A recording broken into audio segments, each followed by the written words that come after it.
आदरणीय बंकिम महाराज जी और हमारे सभी भाई लोग,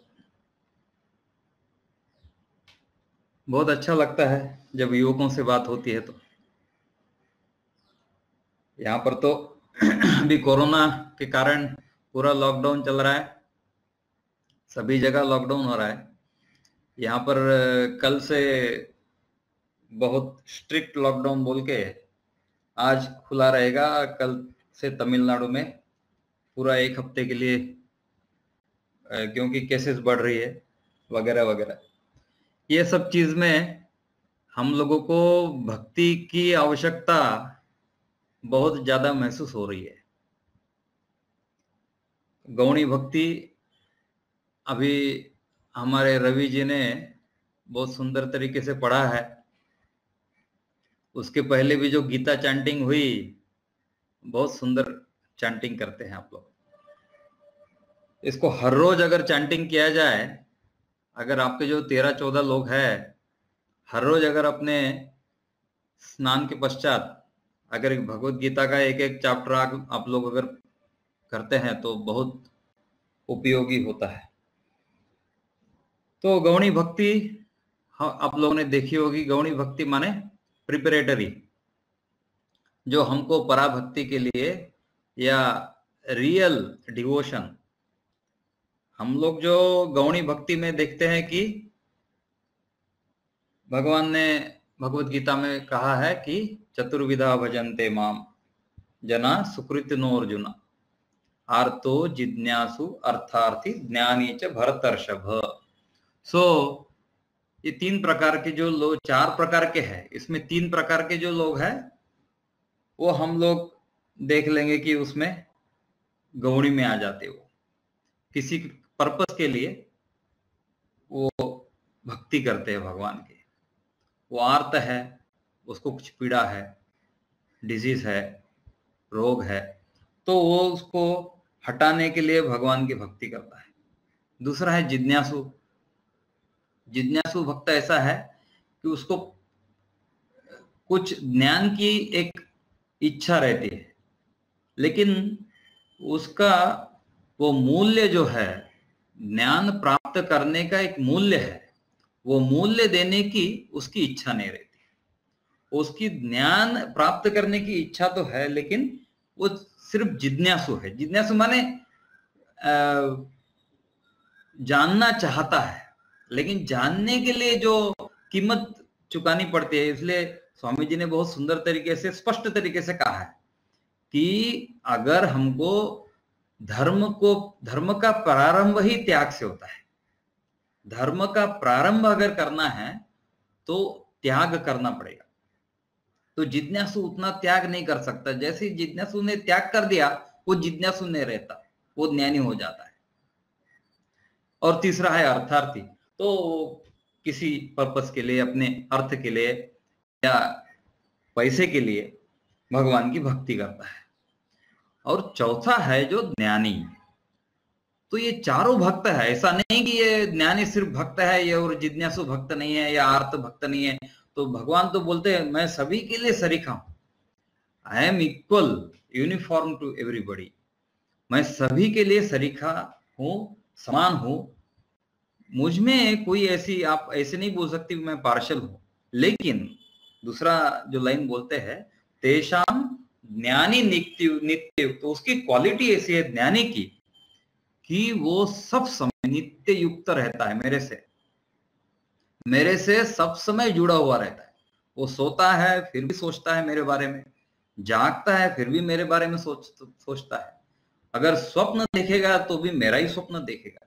अगर वो कहीं भी जाता है तो सोचता है कि मैं मंदिर जा रहा हूं, मैं कुछ भी काम करते तो भगवान का काम कर रहा हूं। ये उसकी सब समय एक बुद्धि रहती है। तो वो नित्य युक्त रहता है। एक भक्ति माने उसका दूसरा कोई डिवोशन का पॉइंट नहीं है कि उसको कोई ऑफिस में जाना है। ऑफिस में काम करने से भी ये भगवान का ही काम है, ऐसे ही वो काम करता है। इसलिए वो मुझे ज्यादा प्रिय है, ऐसे भगवान बोलते हैं। प्रियो ही ज्ञानिनोत्यर्थम, वो मेरे को सबसे ज्यादा प्रिय है। क्यों? क्योंकि वो नित्य युक्त है, एक भक्ति है, उसका दूसरा कोई पर्पस नहीं है, कोई एजेंडा नहीं है दूसरा। अगर कुछ काम भी करता है, दूसरा कुछ काम भी करता है, तो भगवान के लिए वो काम कराता है दूसरों से भी और खुद से। तो ये गौणी भक्ति जो है, गौणी भक्ति ही हमको रियल डिवोशन के लिए, पराभक्ति के लिए तैयार करेगी। गौणी भक्ति आवश्यक है। ऐसा हम लोग नहीं बोल सकते नहीं हम लोग तो ज्ञानी हो गए, पराभक्ति के पूरे लायक हो गए, अभी हमारे को कोई ये रिचुअल्स की जरूरत नहीं है, मंदिर जाने की जरूरत नहीं है, कोई पूजा करने की जरूरत नहीं है, हाथ टेकने की, माथा टेकने की कोई जरूरत नहीं है, हैं हम तो ज्ञानी हो गए। पर हमारा भक्ति है, मन में है। बहुत लोग का ये रहता है, भगवान तो हृदय में है स्वामी जी, भगवान तो हृदय में है, तो उसमें बाहर दिखाने की क्या जरूरत है। लेकिन जब तक हम लोग बाहर का, हम लोग दूसरे को दिखाना नहीं है, लेकिन ये प्रैक्टिस जो है, ये अभ्यास जो है, हमारा मन उसमें सब समय लगाने के लिए अभ्यास है। दूसरों को देखावा जरूर करना नहीं है, लेकिन अगर कुछ भी नहीं किए तो हमारा मन तो इतना चंचल है, हमारा मन तो इतना हमको कभी भी फंसा सकता है कि वो कभी भी फिर भगवान के रास्ते में जाएगा ही नहीं। और आखिरी में क्या हो जाएगा कि आखिरी में हम लोग हमारा जो पर्पस है, जीवन का जो उद्देश्य है, उसी को भूल जाएंगे। जीवन का उद्देश्य है भगवान की प्राप्ति, जीवन का उद्देश्य है भगवान के लिए भक्ति, यही जीवन का उद्देश्य है। तो इसमें हम लोग देखते हैं कि भगवान ने जैसे बोला है कि चारों मेरे भक्त है, लेकिन पराभक्ति के लिए त्याग की आवश्यकता है। सभी हम लोग त्याग देखते हैं, त्याग माने क्या? अब त्याग कैसे आएगा? हठात करके तो हम लोग त्याग नहीं करने के लिए बोल रहे हैं। त्याग कैसे आएगा? छोटी छोटी चीजों को हम लोग छोड़ते हैं। हम लोग देखे हैं कि हमारे घर में भी हम लोग, अगर किसी को, मेरा छोटा भाई है तो छोटा भाई के लिए अगर कुछ मुझे देना है तो मुझे छोड़ना पड़ेगा, तो उसके लिए मैं त्याग कर रहा हूं, क्योंकि मैं उसे प्रेम करता हूं। अगर कुछ चीज है और एक ही चीज है, दो लोगों को चाहिए, एक को त्याग करना पड़ेगा। तो वो त्याग ऐसी चीज है जो आपने छोड़ने पर भी आपको आनंद आता है। यही त्याग का, सैक्रिफाइस का जो, और जबरदस्ती आपसे अगर किसी ने छीन लिया, आपको आनंद नहीं होगा, आपको दुख होगा। लेकिन आप खुद करके, आप अगर अपने मित्र से बोलते हैं नहीं भाई तू ले जा, बस आज का दिन आपके लिए है, तो आज का ये समय है, ये चीज है, ये भी कोई भी तो मैं आपके लिए त्याग कर रहा हूं। ये मन में जो भाव आता है, सेक्रीफाइस जो भाव आता है, वो भाव ही हमको आनंद दे देती है। दूसरा और कुछ एक्चुअली हमको क्यों आनंद देती है? हमारे हृदय का विस्तार होता है। आनंद कब आता है आदमी को? जब वो एक से बहुत बन जाता है। जैसे कोई उसकी मित्र की संख्या है और मित्र की संख्या 10 मित्र से 15 मित्र हो गए, 20 हो गए, 25 हो गए, तो उसका जैसे ग्रुप बढ़ते जाता है वैसे उसको आनंद भी बढ़ते जाता है। मेरे पास 500 मित्र है, 500 लोग हैं। तो आजकल आप लोग फेसबुक में देखते होंगे, फेसबुक में इतने मित्र बनाते हैं लोग। इतने मित्र क्यों मित्र बनाते हैं? क्योंकि उनको आनंद आता है कि ये इतने सारे मेरे मित्र हो जाएंगे तो क्या होगा, मेरा एक आनंद होगा, मेरा एक सेटिस्फैक्शन होगा कि मेरे पहचानने के इतने लोग मेरे पहचानते हैं। क्यों? उसमें क्या आपको मिलता है? हृदय का विस्तार होता है। ये हृदय का विस्तार ही एक्चुअली हृदय, भगवान कहाँ है? हृदय में तो भगवान है। तो वो जब असली भगवान तो सब जगह है, लेकिन हृदय में, अपने हृदय में और सभी के हृदय में भगवान का विशेष स्थान है। भगवान का विशेष, अगर ड्राइंग रूम अगर बोला जाए, भगवान का ड्राइंग, भगवान तो सब जगह है, अणु रेणु में भगवान है, लेकिन अगर भगवान को पाना है तो भगवान को कहाँ पा सकते हैं? हम हमारे हृदय में पा सकते हैं। तो क्यों नहीं पा सकते? अभी क्यों नहीं पाते हम लोग? क्योंकि उसमें एक इग्नोरेंस, एक पर्दा पड़ा हुआ है। जैसे हम लोग हृदय में ही भगवान है, परमात्मा है, और जीवात्मा भी वही है। जीवात्मा और परमात्मा के बीच का जो दीवार है, वो दीवार कैसी है? वो इग्नोरेंस, अज्ञान की दीवार है। हमको पता ही नहीं है कि परमात्मा वहीं बैठे हैं। तो परमात्मा वहीं बैठे हैं, ये कब पता चलेगा? जैसे हमारे हृदय का विस्तार होते रहेगा।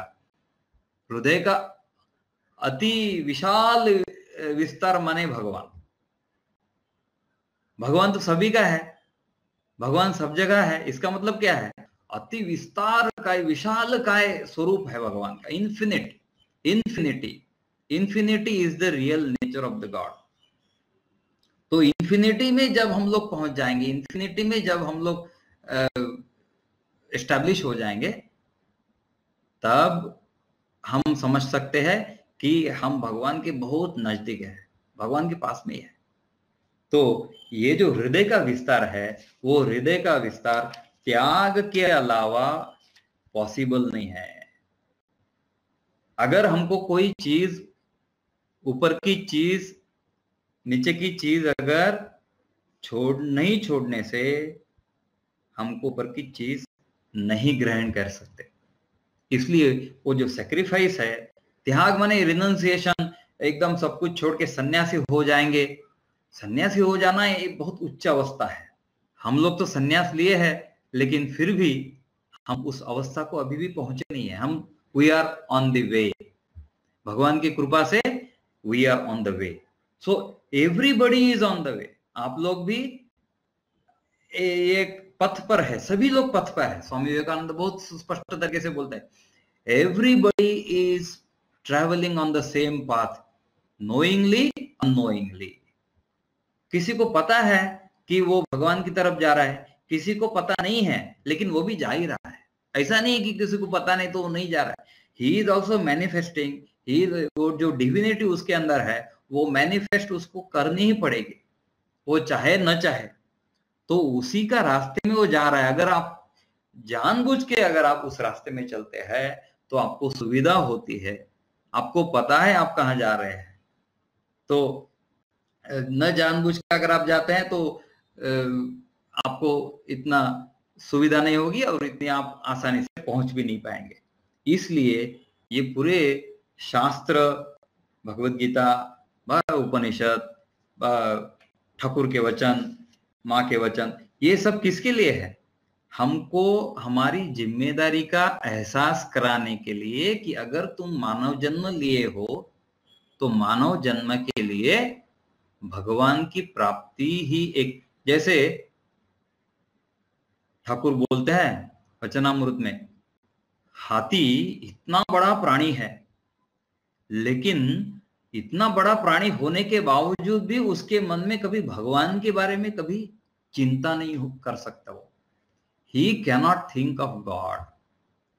मनुष्य ही ऐसा एक प्राणी है जो भगवान के बारे में चिंता कर सकता है, भगवान का चिंतन कर सकता है।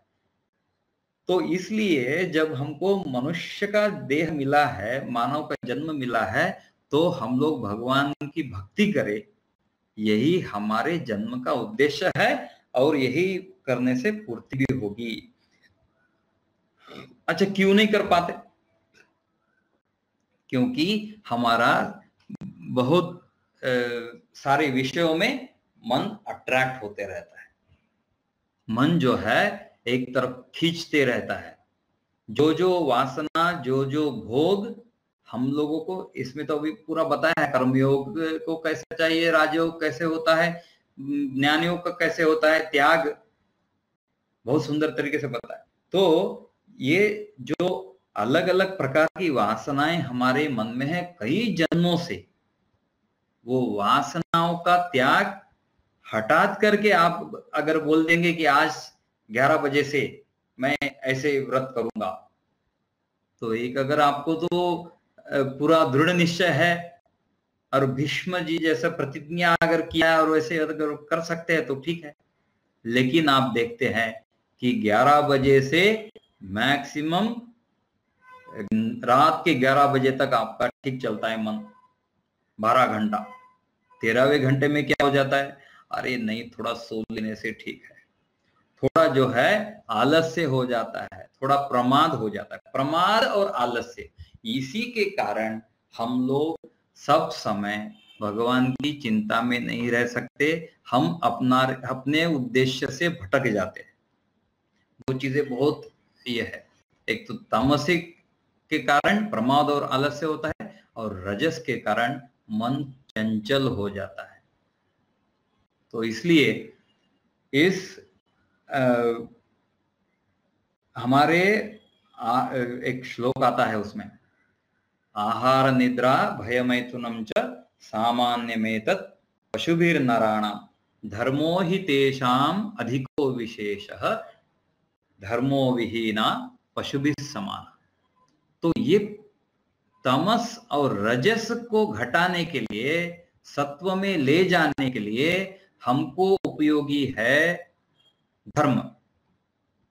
अगर हमारा जीवन धर्म के प्रधानता है या आशाओं की या वासनाओं की प्रधानता है, हमारा जो जीवन हम लोग व्यतीत कर रहे हैं उसमें धर्म की प्रधानता है। जैसे मैं स्टूडेंट हूं या कुछ कहीं काम कर रहा हूं, या घर में किसी का पुत्र हूं, घर में किसी का पति हूं, घर में किसी का पिताजी हूं, तो किसी का भाई हूं, तो ये जो मेरा धर्म है ये मेरा प्रधान है उस समय, या मेरी जो वासना है, मेरी जो डिजायर है, मेरी जो कामना है किसी चीज को ग्रहण करने की, वो मेरा प्रधान हो जाता है। उसमें गौण कौन है, प्रधान कौन है। तो जब जब प्रधान धर्म होता है तब हमारा जो बिहेवियर है, हमारा जो वर्तन है, वो वर्तन एकदम सुंदर तरीके से सभी को प्रिय होता है। अगर हम धर्म को प्रधान मान करके इस जगत में विचरते हैं, अगर हम लोग हमारी कामना को प्रधान बना देंगे तो अधर्म को ये हो जाएगा। अधर्म के हिसाब से हम लोग चलेंगे, धर्म के हिसाब से नहीं चल सकते। दोनों में एक ही होता है।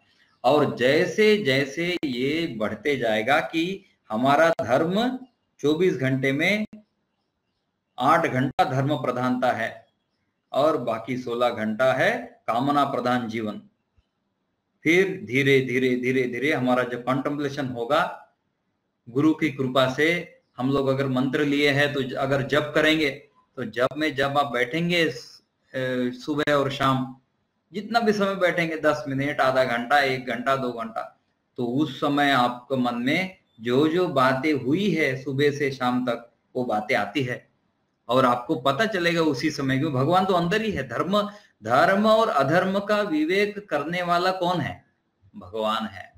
भगवान ही बोलेगा ये धर्म, ये धार्मिक है, ये तुम्हारे लिए ठीक है, ये तुम्हारे लिए ठीक नहीं, मतलब जो ठीक है वो धार्मिक है, जो ठीक नहीं वो अधार्मिक है। तो ये कभी कभी ये सोचने के लिए भी मन नहीं रहता। मन की जो अवेलेबिलिटी बोलते हैं हम लोग, मन की उपस्थिति भी नहीं रहती। हमारा मन कहीं चला जाता है और हम लोग अपने हिसाब से काम करते रहते हैं। तो सोचने के लिए कौन है और निर्णय लेने के लिए बुद्धि तो नहीं है। तो जैसे कठोपनिषद में बोला है ना कि ये जो रथ है, ये रथ चल रहा है, तो ये शरीर को रथ बोल दिया, और रथी कौन है, आत्मा। तो ये रथी के लिए तो सब कुछ है, और बुद्धि है सारथी, और मन है प्रग्रह। प्रग्रह माने वो जो चाबुक, ये जो रेन रहती है, वो जो डोरी रहती है, डोरी जैसे घोड़े से बांधती है और फिर वो सारथी के हाथ में रहती है, उसको टानता है, तभी तो घोड़ा स्पीड कम ज्यादा करता है। और घोड़े कौन है, ये इंद्रिया घोड़े है बहुत सुंदर वर्णन दिया है कठोपनिषद। ये सब पढ़ना चाहिए। किसी के लिए, किसके लिए ये सब उपनिषद, ये सब किसके लिए? हम लोगों के लिए है। हम लोग इसका आनंद ले, इससे ज्ञान प्राप्त करे, इसीलिए उपनिषद, भगवत गीता ये सब दिया है। बहुत सुंदर दिया वहां पे। तो अगर ये रथ चल रहा है और उसमें मन है, मन तो लगाम है, तो लगाम ढीला छोड़ दिया, और बुद्धि, बुद्धि है ही नहीं वहां पे, या बुद्धि बस एब्सेंट माइंडेड है, क्या कर रहे हैं पता नहीं, तो क्या होगा? कहां जाएंगे घोड़े? घोड़े को जहां जाना है जाएंगे, बस एक घोड़ा इधर जाएगा, एक घोड़ा उधर जाएगा, तो क्या हो जाएगा? उसका रथी का क्या होगा? रथी बेचारा हो तो गिर सकता है, नहीं तो बहुत मुश्किल से भगवान का नाम ले लेकर के वहीं बैठा रहेगा। तो ये जो सिचुएशन हो जाती है, किस लिए हो जाती? क्योंकि मन की उपस्थिति, बुद्धि की उपस्थिति अपने अपने जगह, अपने अपने धर्म में प्रतिष्ठित नहीं होती है। मन का धर्म ही है थिंकिंग। उसका मन का जो धर्म है सोचना, वो सोचते रहेगा, तो आपको दो चार, आपको सब समय ऑप्शन देते रहेगा, लेकिन उसको बुद्धि को निर्णय लेना है। बुद्धि कब निर्णय अच्छे ले सकती है? जब आपका बुद्धि शुद्ध हो। तो बुद्धि शुद्धि कब हो सकती है? जब आपका चित्त शुद्ध हो। तो चित्त कब शुद्ध होगा? तो इसमें जो ना मन, बुद्धि, चित्त, अहंकार, अंतःकरण के 4 भाग है ना। अंतःकरण के 4 भाग है, मन, बुद्धि, चित्त, अहंकार। तो ये सब तो अलग डिस्कशन होगा, लेकिन यहां पर हम लोग सिर्फ इतना बात करेंगे कि हम लोग क्यों नहीं धर्म के हिसाब से सब समय चल सकते। नहीं स्वामी जी, हम तो चलते हैं, लोग नहीं चलते। तो लोग नहीं चलते, आपको देख करके लोग भी चलने लग जाएंगे। अभी हम लोग 6 घंटा चलते हैं धर्म के हिसाब से, अभी हम लोग अगर 24 घंटा धर्म के हिसाब से चलेंगे, अगर हमारे 16 कार्यकर्ता है, 16 वॉलेंटियर्स है, वो अगर धर्म के हिसाब से चलेंगे, तो मुझे पूरी उम्मीद है हमारे इंदौर में कम से कम 1600 लोग धर्म के हिसाब से चलेंगे। वो 16 को देख करके 100 लोग चलेंगे, वो कम से कम 6 घंटा तो चलेंगे। उसकी जो पावर रहती है धर्म के हिसाब से चलने, आपको पता होगा, एक आदमी अगर धर्म के हिसाब से चलता है तो वो पूरा मोहल्ला जो है, वो पूरा एरिया जो है, वो आदमी को डरता है, वो आदमी को एक रिस्पेक्ट करता है, एक आदर करता है। तो अगर हम लोग अपने जीवन में धर्म को लाए, तो हमारे जीवन में त्याग नेचुरली हो जाता है, और हमारी कामना गौण हो जाती है। और जैसे जैसे कामना गौण होती जाएगी, वैसे वैसे चित्त की शुद्धि होती रहेगी, और चित्त की शुद्धि के कारण हमको भगवान के बारे में जो ज्ञान है, कैसा है भगवान, साकार है, निराकार है, कैसे है, तो उसका पूरा ज्ञान हमको उस शुद्ध चित्त में रिफ्लेक्ट होगा, परिवर्तित होगा। एक प्रश्न महाराज पूछना चाहता हूँ कि मन को बुद्धि से अलग कैसे किया जा सकता है? किस तरह दोनों को अलग अलग देखा जाए? देखो, मन की जो डेफिनेशन है, संकल्प और विकल्प की मन की डेफिनेशन है, और बुद्धि की डेफिनेशन निश्चय, निश्चयात्मिका बुद्धि, और मन है संकल्प विकल्पात्मक मन। तो मन जो है संकल्प करेगा, विकल्प करेगा, है ना। कोई चीज करने के पहले हम लोग संकल्प करते हैं, और वो संकल्प के लिए विकल्प भी आता है कि अगर ऐसा नहीं किया तो क्या होगा, ऐसा किया तो क्या होगा। तो ये है मन की अपनी पोजीशन। और बुद्धि, ये मन की पोजीशन के बाद में ही, अगर नहीं ऐसा ही करना है, मेरे लिए यही ठीक है, आज की मेरी जो पोजीशन है, मेरा जो रिसोर्सेस है, मेरे पास 100 रुपए है, तो 100 रुपए होने के बाद में मैं तो 1000 रुपए की चीज नहीं खरीद कर सकता। लेकिन मन चाहता है 1000 रुपए की चीज खरीद कर दो, मन चाहता है ये भी लो, ये भी ले लो, वो भी ले लो, लेकिन फिर बोलता है अगर ये नहीं लिया तो फिर वो कैसे होगा। तो बुद्धि निर्णय करती है, बुद्धि का निर्णय का एक सक्षमता है कि मेरी कैपेसिटी क्या है, मैं क्या कर सकता हूँ, क्या करना चाहिए, और वही करेंगे। तो वही बुद्धि का और मन का अपना अपना एक पोजीशन है। महाराज जी प्रणाम। हाँ नमस्ते जी। मेरा प्रश्न एक ये था, हमने पिछली बार क्लासेस में सीखा था कि जो भक्ति है, और आज भी जिक्र किया आपने, जो भक्ति है हमारे कर्म में जो भी हम लोग कर रहे हैं, उस यदि ऑफिस का भी काम कर रहे हैं तो उसे ईश्वर का काम समझ के हमको करना है। हाँ, जिनके जी प्रति हमारी भक्ति है वो। जी लेकिन जी कई बार क्या होता है कि हम लोग उस चीज में 100% अपने मन को अवलंबित नहीं कर पा रहे हैं। हाँ ऑफिस के कोई से ऐसे काम होते हैं जो गलत है, धर्म के अनुसार नहीं है, अधर्म बराबर पे चल रहे बराबर हैं। बराबर। तो उस समय मन कहीं न कहीं मन में ये भाव खटकता है कि नहीं, ये ईश्वर का काम नहीं है, मतलब गिल्टी कॉन्शियस, कंट्रोवर्सी आ जाती है। लेकिन गिल्टी कॉन्शियस होता है। हाँ हाँ हाँ, भाई कई बार बोल दिया बॉस ने कि नहीं, तुमको एनी हाउ उससे झूठ बोल के ये काम करवाना है, लेकिन झूठ बोलना तो गलत है। और हम लोग मन को अवलंबित कर चुके हैं कि नहीं, बॉस जो कह रहे हैं या ऑफिस का जो काम है या जो भी कर्म कर रहे हैं वो ईश्वर का कर्म कर रहे हैं, लेकिन झूठ बोलना ईश्वर का कर्म नहीं है, वहाँ कंट्रोवर्सी आ जाती है। हाँ, तो इसमें जो है अपने प्रिंसिपल्स के ऊपर, अपने तत्वों के ऊपर खड़ा रहना, ये कोई साधारण चीज नहीं है। धर्म के ऊपर चलते रहने वाले बहुत कम लोग क्यों मिलते हैं, इसी के कारण, क्योंकि हमारी जो कमजोरियां है, हमारा जो वीकनेस है कि हम लोग अपने तत्वों को पकड़ के नहीं रख पाते। हमारा तो बॉस है, और बॉस से अगर हम लोग हुज्जत नहीं कर सकते, आर्गुमेंट नहीं कर सकते, नहीं हम झूठ नहीं बोलेंगे, ऐसा बोल भी नहीं सकते, हमारी नौकरी चली जाएगी या प्रमोशन रुक जाएगा, जो भी हो। तो ये जो तत्व है, हम तत्वों के लिए, हमारे जो तत्व है हमारे जीवन में हमने जो बसाए हैं, उसके लिए हम लोग अपनी कीमत अदा करने के लिए तैयार नहीं है। आपको कीमत पे करनी पड़ेगी। आपको अगर धार्मिक बनना है तो फुकट में नहीं बन सकते कोई। अधार्मिक बनना तो कोई भी बन सकता है, लेकिन धर्म के रास्ते पर चलना ये बहुत कठिन रास्ता है। इसीलिए बोलते हैं ना, क्षुरस्य धारा निशिता दुरत्यया दुर्गम पथस्तत् कवयो वदन्ति। ये जो धर्म का रास्ता है, ये हमको ऐसे बस हाँ हम सब धर्म के रास्ते पर है, ऐसे बोलने से थोड़ी होता है। धर्म के रास्ते में हर समय आपकी टेस्टिंग होगी, हर समय आपकी परीक्षा होगी, और वो परीक्षा में आपको ये करना पड़ेगा, उतरना पड़ेगा, पास होना पड़ेगा, तभी आप अगले इसमें जा पाएंगे। तो हमारी ताकत उतनी होनी चाहिए कि अगर हमको कोई झूठ कहलाने के लिए बोलता है तो नहीं। जैसे ठाकुर के पिताजी, आपको तो पता होगा, श्री रामकृष्ण के पिताजी को बोला था झूठ बोलने के लिए। उन्होंने बोला नहीं भाई, मैं तो नहीं बोल सकता झूठ, आप जो चाहे कर। अब उनको क्या क्या नहीं हुआ।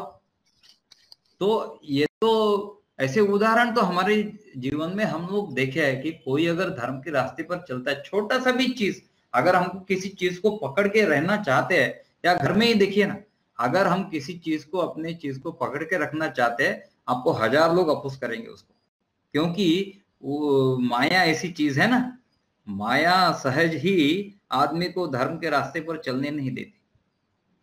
क्योंकि अगर सभी धर्म के रास्ते पर चलते रहने लगे तो माया का काम कौन करेगा, फिर माया का काम ही रुक जाएगा। माया का काम है डिल्यूशन, आपको भ्रमित कर देना, आपको ऐसे चीजों में उलझाना जिसका कोई लाभ नहीं है, यही तो माया है। तो इसलिए हम लोग अपने तत्वों पर खड़ा रहना जितना हो सके।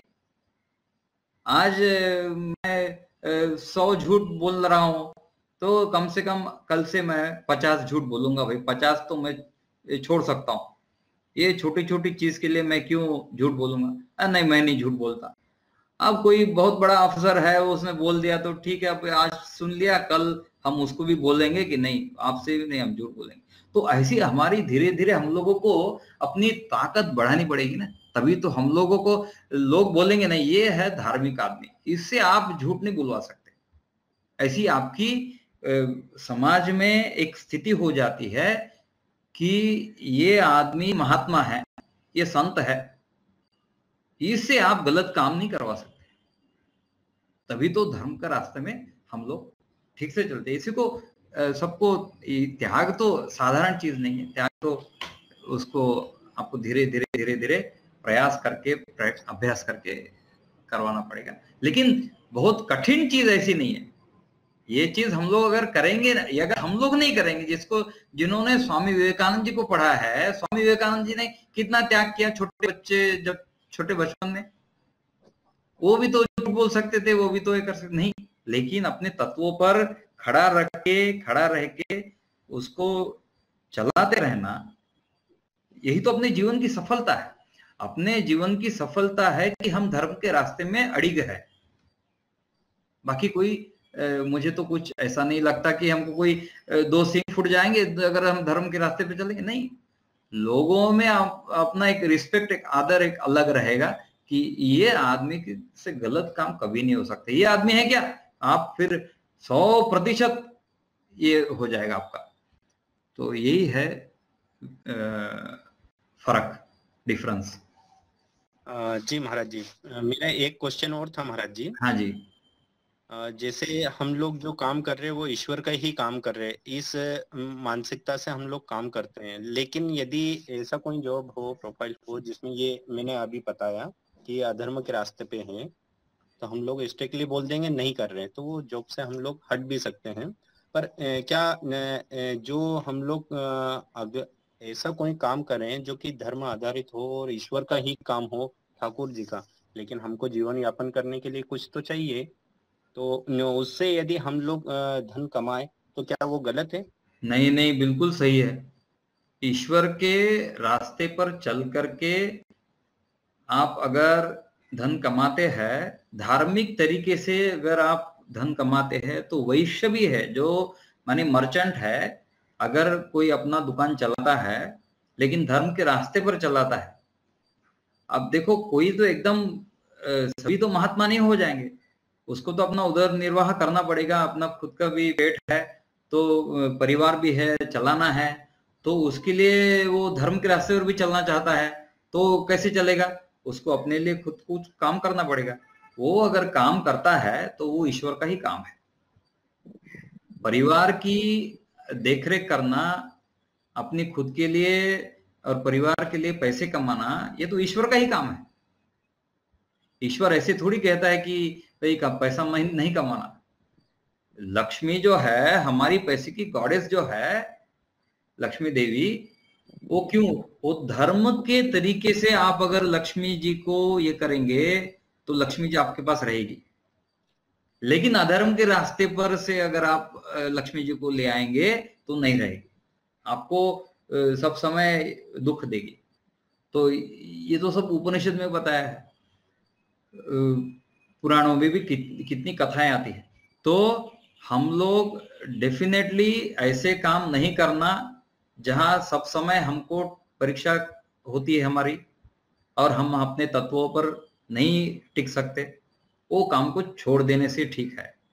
और ऐसे काम को पकड़ना है जिसमें हमारी कम से कम, इसलिए ठाकुर श्री रामकृष्ण उसको स्पेशली बोलते थे, आपने पढ़ा होगा कि तुम किसी की नौकरी कर रहे हो, ये मुझे पसंद नहीं है।